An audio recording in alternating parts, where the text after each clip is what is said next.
आपको ये बता रहा हूं कि बाढ़ पीड़ित क्षेत्र में इस समय जाना और जो बाढ़ से प्रभावित भाई और बहन उनकी मदद करना ये हमारा धर्म है। तो मैं भी निकल रहा हूं कैबिनेट की बैठक स्थगित करके और अलग अलग जिलों के प्रभारी मंत्री भारी वर्षा के कारण उत्पन्न परिस्थितियों की जानकारी लें और जहां आवश्यक है जाना वहां जाएं और लोगों की आवश्यक व्यवस्थाएं सब करें। प्रदेश के एक हिस्से में आज भी बारिश की संभावना है, तो अपने अपने जिलों में देख लें आप। और भारी बारिश के कारण ऐसी स्थिति पैदा ना हो कि लोग जब घिर जाएं तब निकालने की स्थिति बने।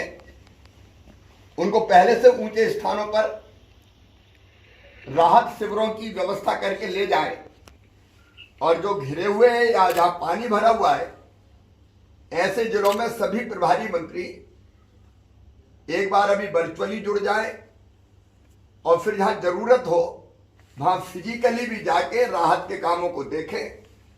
कई जगह वर्षा के कारण, लेकिन अब मुरैना में कई जगह चंबल खतरे के निशान को छुएगी क्योंकि पानी गांधी सागर का काफी छूट रहा है। तो ये सब नदियों के प्रवाह पे और अधिकांश बांधों से पानी चूंकि डिस्चार्ज करना पड़ रहा है, तो उसके कारण जो परिस्थिति बन रही है उस पर ध्यान देना हमारा कर्तव्य है।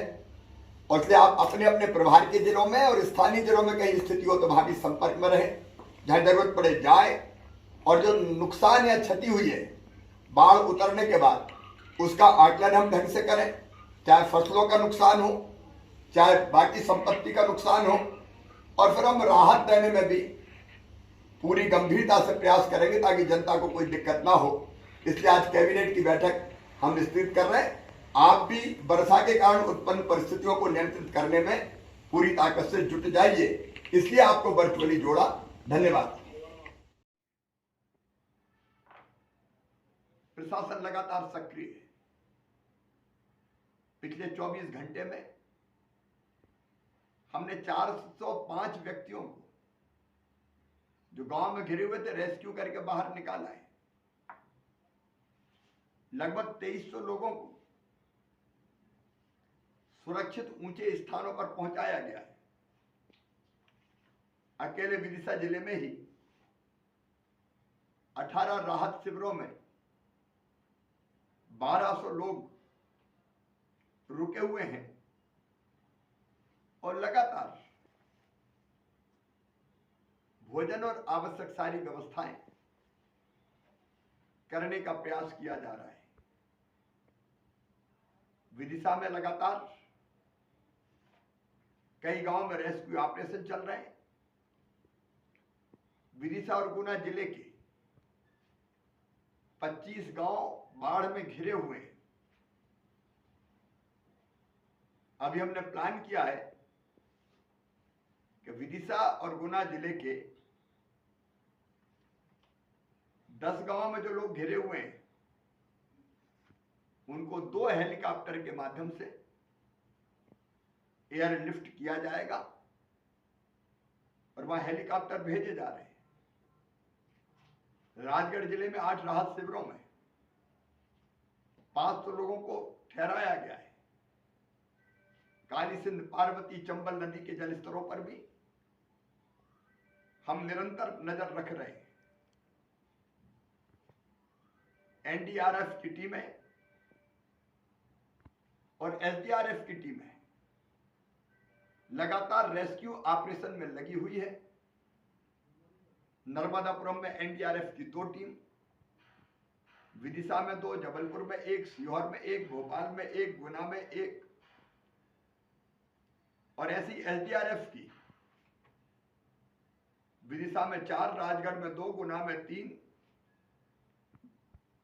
ये टीमें लगातार रेस्क्यू ऑपरेशन चला रही है। बोट के माध्यम से, नाव के माध्यम से लोगों को निकालने का काम कर रही है।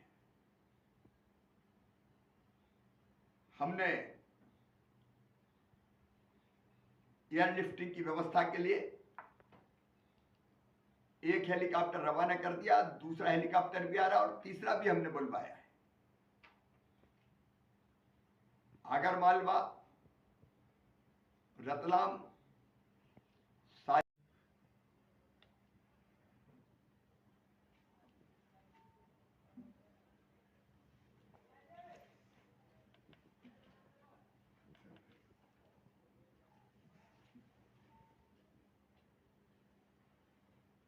प्रिय बहनों और भाइयों,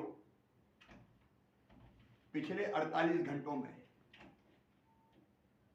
प्रदेश में भीषण वर्षा हुई है। भोपाल, विदिशा, राजगढ़, गुना, रायसेन, सीहोर, नर्मदापुरम,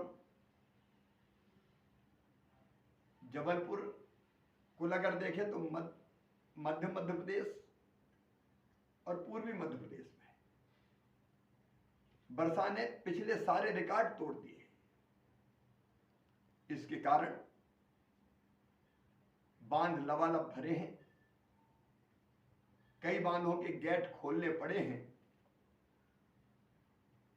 और कई जगह नदियां खतरे के निशान के ऊपर बह रही है। विदिशा जिले में बेतवा नदी और बेतवा की सहायक नदियां उफान पर है, कई गांव घिरे हुए हैं। गुना में पार्वती नदी भी खतरे के निशान के ऊपर बह रही है और कुछ गांव में जल भराव की स्थिति है। अब नर्मदा जी में जल स्तर कई जगह कम हो रहा है, लेकिन नेवावर जैसे स्थानों पर बढ़ भी रहा है। कल से लगातार मैं स्थिति पर नजर रखे हुए हूं। रात को भी सिचुएशन रूम से, रात सवेरे भी सारे जिलों से जुड़ के हमने हर आवश्यक कदम उठाने का प्रयास किया है। भोपाल की सड़कों में मैं रात में भी घूमा था। इन सभी जिलों में असामान्य वर्षा हुई है। प्रशासन लगातार सक्रिय है।